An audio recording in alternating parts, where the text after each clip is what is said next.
Hello, Ava. I'm looking at the intercepts worksheet. I looked at Mr. Barry's video, and he's walking you through at least one of these also. I'm walking you through more of them, so hopefully this helps. They're pretty easy though. It says use the graph to find the x-intercept and the y-intercept of the line. And you could pause these as I go because I'm going to go rather quickly so that this uploads easier. So this first one, you're just going to, label the point at which it crosses the y-axis. That's the y-intercept. And so this point right here would be 0, 3. And the x-intercept is the point at which it crosses, this line crosses the x-axis, which is 3, 0. For number 3, the y-intercept ends up being 0, 3. The x-intercept, where it crosses the x-axis, ends up being -1, 0. Notice that the y-intercept is when x is 0, the x-intercept is when y is at 0 for both of these that we just went over. So with that in mind, when we are looking for just the x-intercept, that's going to be when y is 0. So you'll see me cover up the y. And so if the y is 0, x equals 5. So 5, 0 is going to be the x-intercept. For number 5, when y is 0, x is -6. So -6, 0 is the x-intercept. When y equals 0, I have -3x equals 15. I wrote that out over here, solve for x, so x is -5, 0. When y is 0, I have 6x equals 36. So 6x equals 36, x equals 6. So 6, 0. Now when you're looking for the y-intercept, that is when x is 0. So x is 0, y equals 6. So 0, 6 is your y-intercept. 13. Y is 0, so you have -3x equals 18.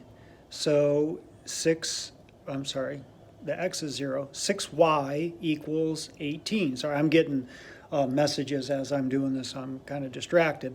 So 6y equals 18, just solve for y, so you get 0, 3. 15, x is 0, so you just block it out. And you have -10y equals -40. So -40 divided by -10 is 4. That's 15. Okay, 17. You're supposed to graph these. So I went ahead and graphed these where the x-intercept is 3 and the y-intercept is -1. So I have it right here. X is 3, y is -1. Here's your y-axis, here's your x-axis. Pretty self-explanatory. Number 19 looks like this, where your x-intercept is -4, your y-intercept is -5. And 21, your x-intercept is 10, and your y-intercept is -6. Okay? For 23, it's just asking for both of these, and then it asks you to graph them. And you could go ahead and graph them. You could just draw little graphs. You don't necessarily need to use graph paper. You could just kind of mark it off and make your own little x and y axes, and you can graph these. But this would be your x-intercept. This would be your y-intercept. I'm sorry, when x is 0, this is your y-intercept. This is your x-intercept. I had those backwards. For number 25, this is your y-intercept, this is your x-intercept. I'm just, solving for each, and as I did up above. 27, I ended up, bringing this 3x over on this side in order to figure out that if I block out my y, my x-intercept is going to be -5 over 3. So it's going to be a little bit past 1, almost to -2. Okay, 0 is going to be that x-intercept. And your y-intercept is 0, 5. Because when you cross off the x, when you, just 0, if x equals 0, it'd be y equals 5. And then number 29, Your y-intercept is -2, and your x-intercept is 1. Taking a look at this one, you sold tickets to school play. Advance tickets were $4, and tickets bought at the door were $5. The total ticket sales were 400. Let X represent the number of advance tickets sold, and Y represent the number of tickets sold at the door. So we graphed the linear equation. So when I figured out